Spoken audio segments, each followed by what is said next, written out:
मेरी शादी एक बहुत बड़े घर में हुई थी। मेरा शोहर एक सुनार था। उसकी अपनी कई दुकानें थीं। जैसे ही मेरा रिश्ता हुआ, हर कोई मुझे यही कहता कि नादिया के तो भाग जाग उठे हैं। बैठे बिठाए इतना अमीर और खूबसूरत मर्द नादिया के नसीब में आ गया है। मैं भी बहुत खुश थी, क्योंकि हर लड़की की तरह मैं भी शादी को जिंदगी का सबसे खूबसूरत दिन मानती थी। शादी की जोरों शोर से तैयारियां जारी थीं। ये सोच सोच कर मैं बहुत खुश हो रही थी कि शादी के बाद मेरा अपना घर होगा, खूबसूरत जिंदगी होगी। मैं एक शोहर के साथ अपनी नई जिंदगी का आगाज करूंगी। हमारे बच्चे होंगे। मुझे बच्चों का बहुत शौक था, क्योंकि पिछले अरसे से मेरे अपने घर का आंगन सूना पड़ा हुआ था। मेरी दो भाभियां थीं, पर खुदा ने उन दोनों को ही औलाद की नेमत से महरूम रखा था। मैं दो भाइयों की छोटी बहन थी। मेरे बाद घर में कोई बच्चा नहीं आया था। मैं जब भी किसी का बच्चा देखती तो फौरन ही उसे उठाकर गोद में प्यार करने लग जाती। हर कोई मुझे यही कहता कि देखना, नादिया के तो बहुत सारे बच्चे होंगे, इसे बच्चों से इतनी मोहब्बत है। मैं ये बात सुनकर खिलखिलाकर हंसने लग जाती। मेरी अपनी भी यही ख्वाहिश थी कि मेरे बहुत सारे बच्चे हों। मेरी और तैयब की शादी के दिन करीब आ रहे थे। मेरे दिल की धड़कनें आहिस्ता आहिस्ता तेज होती जा रही थी। बहुत से अरमान दिल में जन्म ले चुके थे। आने वाली जिंदगी के बारे में सोचकर मैं खुशी महसूस करती। मेरे घर वालों ने बहुत धूमधाम से मुझे तैयब के साथ रुखसत कर दिया। मैं अपने शोहर का हाथ थाम कर एक नए बड़े घर में चली आई। तैयब के घर वाले भी बहुत अच्छे लोग थे। सबने खुले दिल से मेरा इस्तकबाल किया था। ससुराल में पहुंचते ही बहुत सी रस्मों की अदायगी हुई और मुझे तैयब के कमरे में ले जाकर बिठा दिया गया। घबराहट के मारे मेरे माथे पर पसीना आ रहा था। कमरे को सफेद मोतियों से सजाया गया था। कमरा पूरी तरह मोतिये की खुशबू से महक रहा था। ये खुशबू मेरे अंदर भी उतर रही थी। तैयब के घर वालों ने मेरे लिए सुर्ख रंग का शरारा भेजा था। इस खूबसूरत से सुर्ख रंग के शरारे में मैं कोई परी मालूम हो रही थी। तैयब के कमरे में आने से पहले मैंने अपने घूंघट को एक दफा फिर से सही से सेट किया। मेरी खिलती हुई रंगत सुर्ख रंग के शरारे में पूरी तरह जच रही थी। मैं चाहती थी कि तैयब पहली नजर में ही मुझे पसंद कर ले और मुझ पर से उसकी नजरें ना हट सकें। कुछ ही देर में कमरे का दरवाजा खुला था और तैयब छोटे छोटे कदम उठाते हुए मेरी तरफ चला आया। मुझे यकीन था कि तैयब मेरे हुस्न के आगे ढेर हो जाएगा, मुझे अपना लेगा। तैयब मेरे पास आकर बैठा। फिर कोई बात किए बगैर ही उसने मेरी तरफ एक बड़ा सा डब्बा बढ़ा दिया था। मैंने शर्माते हुए उसे खोलकर देखा। उसमें सोने का बड़ा सा हार था। मैं मुंतजिर थी कि तैयब मुझे ये हार अपने हाथों से पहनाएगा। मैंने तो अक्सर ड्रामों में यही देखा था, पर तैयब ने ऐसा कुछ नहीं किया, बल्कि वो मेरे पास से उठकर कपड़े बदलने के लिए चला गया। मैं अपनी जगह हैरानो परेशान सी बैठी रह गई। तैयब ने तो मेरी तारीफ में एक लफ्ज भी नहीं कहा था। उसने मुझे नजर भर कर देखा भी नहीं था। मेरा वजूद तो जैसे उसके लिए बेमायनी था। पर फिर दिल में ख्याल आया कि शायद तैयब दूसरों की तरह बेबाक और जल्द जल्द घुल मिल जाने वाला नहीं है। हो सकता है उसे कुछ वक्त की जरूरत हो। जब ही मैं खामोश हो गई, मैंने उठकर कपड़े तब्दील किए। फ्रेश होकर जब सोने के लिए बिस्तर पर आई तो तैयब उठकर बाहर चले गए। मेरे दिल को एक धचका सा लगा था। मेरे शोहर ने शादी की पहली रात ही मुझे अनदेखा कर दिया था। उसे तो शायद इस बात का एहसास भी नहीं था कि मैं बहुत से अरमान दिल में सजाए उसके घर आई हूँ। मैं अपने दुखों को फूट रही थी और तैयब 2 घंटे बाद बाहर से आए और चेहरा दूसरी तरफ करके सो गए। मेरा गम आंसू बनकर मेरी आंखों में झलकने लगा था। क्या मैं इतनी भी खूबसूरत ना थी कि वो एक नजर उठाकर मुझे देखता, मुझसे प्यार भरी बातें करता, मुझे ख्वाब दिखाता? पर तैयब तो बड़े ही बेकदरे निकले। मैंने सोचा कि शायद मेरे रोने की आवाज सुनकर वो उठ जाएंगे, मगर तैयब तो बहुत ही गहरी नींद सो रहे थे। मैं सोचने लगी कि मेरी कितनी सहेलियों की शादियां हुई हैं, उनके शोहर उनकी कितनी तारीफ करते हैं, उनकी कदर करते हैं, उनको हर रोज नए नए तोहफे ला कर देते हैं। फिर शादी का पहला दिन तो अरमानों से भरा होता है, जबकि मेरे शोहर ने मुझसे कोई बात नहीं की थी। अगर आज ये हाल था तो बकिया जिंदगी कैसे गुजरेगी? रो रो कर मैं थक गई, पर तैयब को एहसास नहीं हुआ। ना ही उनकी आंख खुली, ना उनकी नींद टूटी। मैं सारे दिन की थकी हारी थी। पार्लर में भी कई घंटे बैठने की वजह से मेरा बुरा हाल था और फिर तैयब की बेरुखी ने मुझे और बेहाल कर दिया था। صبح جب میری آنکھ کھلی تو طیب کمرے میں نہیں تھے۔ میں خود سے ہی شرمندگی محسوس کر رہی تھی کہ میں شادی والے دن بھی اپنے شوہر کا دل نہیں جیت سکی تھی۔ مجھے لگا کہ شاید مجھ سے کوئی غلطی ہو گئی ہے جس کی وجہ سے طیب کا موڈ خراب ہو گیا ہوگا، مگر میں نے تو انہیں کچھ کہا بھی نہیں تھا۔ میرا دل بری طرح رو رہا تھا۔ دل میں کئی اندیشے تھے کہ نہ جانے میرا شوہر مجھے ناپسند کرتا ہے، کیا یہ شادی زبردستی ہوئی ہے یا مجھ میں کوئی کمی ہے، وہ مجھ سے بات کیوں نہیں کر رہے۔ صبح ہوتے ہی میرے گھر والے مجھے اپنے ساتھ لے گئے۔ رات گئے طیب مجھے واپس لینے کے لیے آئے اور انہوں نے مجھ سے کوئی بات نہیں کی۔ وہ بالکل اجنبی کی طرح پیش آ رہے تھے، جیسے ہمارے درمیان کوئی رشتہ جڑا ہی نہ ہو۔ کمرے میں آنے کے بعد بھی ان کا رویہ ویسے ہی تھا۔ وہ اپنے لیپ ٹاپ میں اس طرح کام کر رہے تھے جیسے میں کمرے میں موجود ہی نہیں ہوں۔ میں نے اپنے سامان میں سے ایک خوبصورت ساڑی نکالی اور سوچ لیا کہ آج میں طیب کو اپنے حسن کا دیوانہ بنا کر رہوں گی، ان کے منہ سے ضرور اپنی تعریف سنوں گی۔ طیب میرے شوہر تھے، میرا ان پر پورا حق تھا۔ میں نے جا کر ساڑی پہنی اور بہت دیر تک خود کو شیشے میں دیکھتی رہی۔ میں ایک مکمل اور حسین لڑکی تھی۔ میں نے تھوڑا سا میک اپ بھی کیا۔ جب میں کمرے سے باہر نکلی تو طیب کمرے میں ہی موجود تھے۔ مجھے ایک نظر دیکھنے کے بعد انہوں نے اپنا سر جھکا لیا جیسے مجھے دیکھا ہی نہ ہو۔ مجھے لگا شاید ان کی نظر مجھ پر نہیں پڑی ہے، اس لیے میں ان کے قریب چلی گئی، پر انہوں نے مجھے پھر بھی نہیں دیکھا تھا۔ شاید ان کا کام مکمل ہو چکا تھا۔ انہوں نے لیپ ٹاپ ایک طرف رکھا اور واش روم چلے گئے۔ میں ان کے انتظار میں بستر پر بیٹھ گئی۔ میں نے کمرے میں موم بتیاں بھی جلا کر رکھی تھیں۔ طیب واش روم سے نکلے تو ایک نظر کمرے پر ڈالی اور اپنی جگہ پر لیٹ کر ایسے سو گئے جیسے کمرے میں ان کے علاوہ کوئی موجود ہی نہ ہو۔ میرے دل میں تو ایک آگ جل اٹھی تھی۔ مجھے سخت بے عزتی کا احساس ہو رہا تھا۔ میں تو شادی کے پہلے سال ہی ایک بچے کی ماں بننے کا خواب دیکھ رہی تھی۔ میری ساری رات کروٹیں بدلتے گزر گئی۔ ایسا لگتا تھا جیسے کسی نے مجھے جلتے انگاروں پر لٹا دیا ہے۔ آہستہ آہستہ میرا ضبط دم توڑ رہا تھا، آنکھوں سے آنسو بہنے لگے۔ سوچا نہیں تھا کہ میرا شوہر میری اتنی بے قدری کرے گا۔ 2-4 دن یوں ہی خاموشی سے نکل گئے۔ ہر رات طیب کا رویہ اتنا ہی سرد ہوتا، وہ میری کسی بھی بات کا جواب نہ دیتے۔ مجھے کسی طرح کی یہاں کوئی پریشانی نہیں تھی، پر مجھے شوہر کی جس محبت اور عزت کی ضرورت تھی وہ مجھے نہیں مل رہی تھی، اور میں اس بات کو اچھی طرح سمجھتی تھی کہ اس سب کا مطلب کیا ہے۔ ہماری شادی کو 1 ہفتہ گزر گیا تھا۔ ہمارے درمیان ابھی بھی بہت تکلف تھا۔ میرے دل میں کبھی کبھی یہ خیال آتا میں خود سے طیب کی طرف قدم پیشی کر دوں تو شاید ان کی سرد مہری ختم ہو جائے۔ پھر میں نے سوچا کہ اگر میں نے ایسا کیا تو طیب میری قدر نہیں کریں گے، یہی سمجھیں گے کہ میں بے شرم ہوں۔ پھر میں نے 1-2 دن اور انتظار کیا، مگر طیب کی سرد مہری کا پہاڑ نہ ٹوٹا۔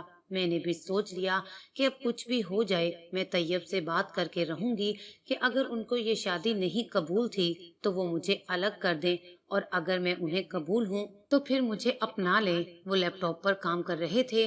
جب میں نے ان کو مخاطب کیا وہ میری طرف نظر بھر کر بھی نہیں دیکھ رہے تھے، نظریں جھکائے میرے سامنے بیٹھے تھے جیسے مجھ سے کچھ چھپانے کی کوشش کر رہے ہوں۔ کیا بات ہے، بولو، انہوں نے اسی طرح نظریں جھکا کر کہا۔ تو میں نے بھی اپنی ساری کیفیت بیان کر دی۔ طیب، مجھے لگتا ہے آپ اس رشتے سے خوش نہیں ہیں۔ شادی کے بعد اتنے دن گزر گئے ہیں، آپ نے مجھ سے کوئی بات نہیں کی۔ آپ آخر چاہتے کیا ہیں؟ طیب نے میری بات کا جواب نہیں دیا اور کمرے سے باہر نکل گئے۔ میں اپنی جگہ حیران رہ گئی۔ ان کے اس طرح جانے سے میرے دل میں یہ بات بیٹھ گئی کہ طیب شادی نہیں کرنا چاہتے تھے یا ان کے ساتھ کوئی مسئلہ ہے۔ مجھے احساس ہو گیا تھا کہ مجھے طیب کے ساتھ اگر رہنا ہے تو پھر ساری زندگی اسی طرح اپنے جذبات پر قابو رکھنا ہوگا، کیونکہ وہ تو میری کسی بات کا جواب نہیں دیتے تھے اور نہ ہی میری تعریف کرتے تھے۔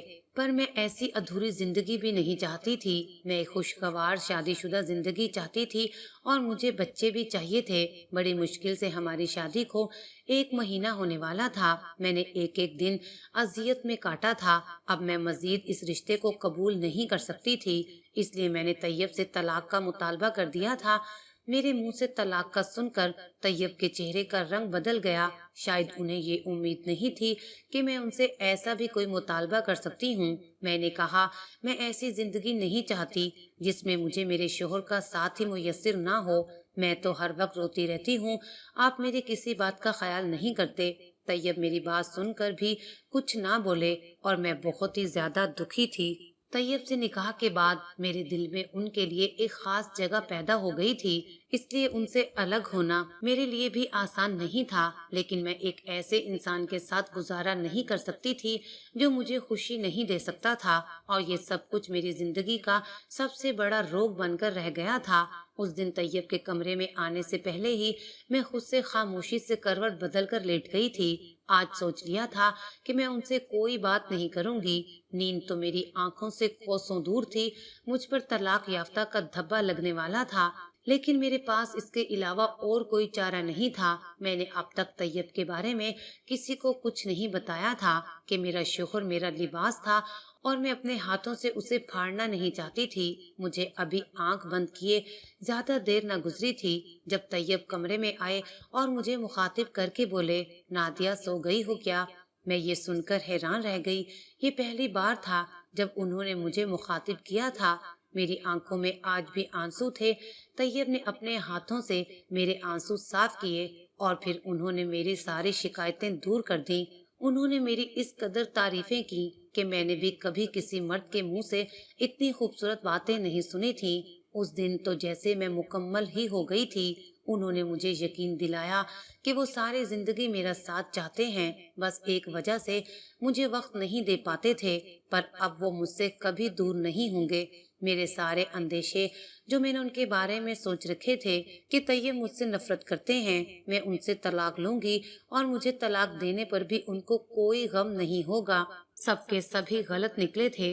तैयब एक मोहब्बत करने वाले एक नफीस इंसान थे। उस दिन मेरी सारी जहनी थकावट खत्म हो गई थी। शोहर के मुंह से इतनी मीठी बातें सुनकर भला कौन औरत अपना गम नहीं भूल सकती। पहले जो मैं तलाक का सोच सोच कर परेशान हो रही थी, अब तैयब ने मुझे खुशी से निहाल कर दिया था। मेरे और उनके दरमियान अलहदा होने का कोई सवाल ही पैदा नहीं होता था। तैयब ने मुझे इस कदर एतमाद दिया कि मैं मुकम्मल हो गई, मगर मैं हैरान भी थी कि वो पहले मुझसे इतने दूर क्यों रहते थे। मैं सोच सोच कर थक गई तो मैंने खुद ही उनसे पूछ लिया, तैयब, अगर आप मुझसे इतनी ही मोहब्बत करते थे तो इतना अरसा मुझसे मुंह क्यों मोड़े रखा? तब तैयब ने एक ऐसे राज का इंकशाफ किया जिसे सुनकर मेरे सर पर आसमान टूट पड़ा। तैयब ने मुझे बताया कि उन्होंने मुझे पहली मर्तबा एक दुकान पर देखा था। मैं उन्हें पहली ही नजर में पसंद आ गई थी। उसी वक्त उन्होंने फैसला कर लिया था कि वो मुझे अपनी जिंदगी में शामिल करके ही रहेंगे। तैयब कह रहा था कि वो मेरी आंखों और मुस्कुराहट पर पूरी तरह फिदा हो गए थे। उसने जब अपने घर वालों से शादी की बात की तो उसके घर वालों ने इनकार कर दिया, क्योंकि माली तौर पर हम लोग उनसे बहुत कम थे और तैयब के घर वाले उसकी शादी अपनी बिरादरी में करना चाहते थे। इसीलिए तैयब बहुत परेशान हो गए थे, क्योंकि वो अपने घर वालों के खिलाफ भी नहीं जाना चाहते थे और मुझे भी छोड़ना नहीं चाहते थे। तैयब ने अपने घर वालों को मनाने की बहुत कोशिश की, पर नाकाम रहे। फिर उन्हें एक दोस्त एक आमिल के पास लेकर गया ताकि इस मसले का कोई हल तलाश किया जा सके। उसने एक तावीज तैयब को दिया कि ये अपने घर के बाहर किसी पत्थर के नीचे दबा दे, तुम्हारा रिश्ता खुद ब खुद हो जाएगा। जब शादी होने लगे तो एक दफा मेरे पास आना। तैयब को आमिल की बात पर यकीन नहीं था, लेकिन फिर भी तैयब ने वो तावीज लेकर अपने घर के बाहर एक बड़े पत्थर के नीचे दबा दिया। अगले ही दिन नाश्ते की टेबल पर तैयब की माँ ने कहा कि वो उनकी पसंद की हुई लड़की से एक दफा मुलाकात करना चाहती हैं। अगर वो लड़की इस काबिल हुई कि हमारे घर की बहू बन सके तो हम रिश्ता पक्का कर देंगे। अपनी माँ की बात सुनकर वो हैरान रह गए कि एक ही रात में तावीज ने इतना असर दिखाया था। उनकी माँ रिश्ते के लिए तैयार हो गई थी। तैयब की माँ हमारे घर रिश्ता लेकर आई तो एक हफ्ते के अंदर ही हम दोनों का रिश्ता पक्का हो गया। तैयब को आमिल पर पूरी तरह यकीन आ चुका था और वो बहुत ज्यादा खुश थे कि उनकी शादी अपनी पसंद की लड़की से हो रही है। जब शादी के दिन करीब आए तो तैयब एक दफा फिर उस आमिल के पास गए ताकि वो जान सके कि उसने तैयब को दोबारा क्यों बुलवाया था। लेकिन आमिल ने जो कुछ तैयब से कहा वो सुनकर उनके होश उड़ गए। आमिल बाबा ने तैयब से कहा कि उन्हें 40 दिन तक अपनी बीवी से किसी भी किस्म का ताल्लुक कायम नहीं करना होगा। इस बारे में अपनी बीवी को भी कुछ नहीं बताना होगा। 40 दिन से पहले अगर तैयब अपनी बीवी से कोई ताल्लुक कायम करेंगे तो उनका रिश्ता टूट जाएगा और 40 दिन वो आमिल बाबा एक अमल करेंगे जिसके लिए उन्होंने तैयब से 1 लाख रुपए वसूल किए थे। तैयब मुझसे बहुत ज्यादा मोहब्बत करते थे। वो किसी भी सूरत मुझे खोना नहीं चाहते थे। इसलिए आमिल की बात पर अमल करते हुए उन्होंने मुझसे पूरी तरह दूरी अख्तियार की। शादी की रात से लेकर अब तक उन्होंने मुझसे ठीक तरह से बात भी नहीं की थी, क्योंकि उन्हें लगता था कि 40 दिन की बात है, उसके बाद हम दोनों एक हो जाएंगे। तैयब कह रहे थे कि शादी के रोज मेरे हुस्न को देखकर वो मेरे दीवाने हो गए थे। वो मुझसे बात करना चाहते थे पर वो बिना कुछ कहे कमरे से चले गए थे। बहुत मुश्किल से 3 दिन गुजर चुके थे, अब 10 दिन और गुजरने थे।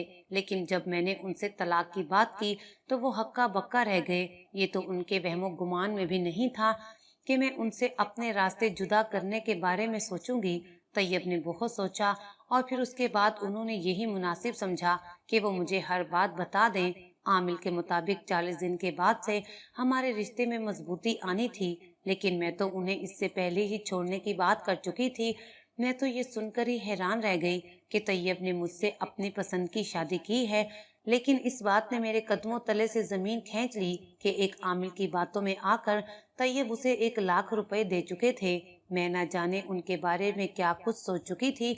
मुझे लगता था कि ये शादी उन्होंने मजबूरी में की है, मगर सच्चाई तो उसके बरअक्स थी। मैंने तैयब से कहा कि आप कौन सी दुनिया में जी रहे हैं, ये आमिल सब झूठे होते हैं। हमारे नसीब में मिलना लिखा था, इसलिए हम दोनों की शादी हो गई है। मैंने तैयब से कहा कि उस आमिल ने आपकी कमजोरी को निशाना बना लिया है। आप किसी कीमत में मुझे खोना नहीं चाहते थे, इसलिए उसने आपसे बहुत आसानी से 1 लाख रुपए बटोर लिए। वो जानता था हम दोनों के दरमियान ताल्लुक कायम नहीं होगा, खुद ब खुद गलतफहमियां जन्म लेंगी।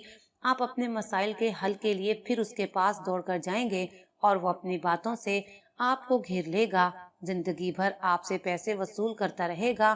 तैयब ने कहा, तुम बिल्कुल ठीक कह रही हो। अगर तुम मुझसे तलाक का मुतालबा करने की बजाय लड़ाई झगड़ा करती तो मैं उस आमिल के पास जरूर जाता, लेकिन जब मुझे एहसास हुआ कि तुम इस बात की वजह से मुझे छोड़कर जाना चाहती हो, तुम्हारे दिल में मेरे लिए कोई जगह नहीं बन सकी, तो मैंने यही सोचा कि तुम्हें हर बात बता दूं। मैंने तैयब से कहा कि आप इस बात को लेकर बेफिक्र हो जाएं, हमारा रिश्ता कभी नहीं टूटेगा। हम एक दूसरे के हकूक का ख्याल रखेंगे तो रिश्ता मजबूत होगा। मैंने तैयब से कहा कि जो तावीज आपने अपने घर के बाहर पत्थर के नीचे दबाया था, वहां से निकालकर किसी पानी में बहा दें और इस बात को भूल जाएं कि कभी तावीज़ों से भी कोई काम होता है। हर काम अल्लाह ताला के हुक्म से होता है। इसलिए आपको कभी भी जिंदगी में कुछ मांगना हो तो अल्लाह ताला से मांगिए। सच्चे दिल से मांगी हुई दुआ अल्लाह ताला कभी रद्द नहीं करता, और जो हमारे नसीब में होता है वो हमें मिलकर रहता है। तैयब ने मुझसे इस बात पर माफी मांग ली थी कि पिछले 1 महीने से वो मेरे हक को पामाल कर रहे थे, मेरा दिल दुखा रहे थे, लेकिन अब मैं जानती थी कि ये सब कुछ उन्होंने मेरी मोहब्बत में किया था। मैंने तैयब को माफ कर दिया था। छोटी छोटी दीवारों पर अपने इश्तिहार लगाने वाले आमिल अगर इतने ही बेअख्तियार होते तो उन्हें ये सब करने की जरूरत पेश ना आती। ये आमिल इंसान की कमजोरियों को पकड़ते हैं, फिर उनके जरिए जिंदगी भर पैसा बनाते हैं। अगर मैं भी इतना सख्त फैसला ना करती तो शायद तैयब सारी जिंदगी उस आमिल के आस्ताने के चक्कर ही काटते रह जाते। आज से मैंने और तैयब ने एक बेहतरीन शादीशुदा जिंदगी का आगाज किया था। जल्द ही अल्लाह ताला ने मेरी औलाद से झोली भर दी थी। हमारे घर खुशियों ने डेरे डाल लिए थे। एक दिन तैयब की अम्मी ने मुझे बातों बातों में बताया कि तैयब ने जब अपनी पसंद का इजहार किया था तब उनके लिए मुझे अपनी बहू बनाना बहुत मुश्किल था, लेकिन उन्होंने ये सोचा कि वो मुझसे मिलकर इस बात का फैसला करेंगी कि तैयब की पसंद इस घर की बहू बनने के लायक है या नहीं। मुझसे मिलने के बाद उन्हें तैयब बेटे की पसंद पर नाज था, इसलिए उन्होंने मुझे इस घर की बहू बना लिया। ये रिश्ता किसी आमिल के तावीज का नतीजा नहीं था, बल्कि एक माँ के अपने बेटे के लिए मोहब्बत का सबूत था। آج طیب میں دونوں بہت خوش ہیں۔ اگر آپ بھی طیب کی طرح کسی جھوٹے عامل کی باتوں میں آ کر اپنا پیسہ برباد کر رہے ہیں تو ہماری کہانی سے سبق حاصل کریں اور صرف اپنے اللہ تعالیٰ سے دعا مانگیں، اور جو کچھ آپ مانگیں گے اگر وہ آپ کے لیے بہتر ہوا تو میں یقین سے کہتی ہوں کہ وہ آپ کو ضرور ملے گا اور اللہ تعالیٰ آپ کی دعا کو قبول کرے گا۔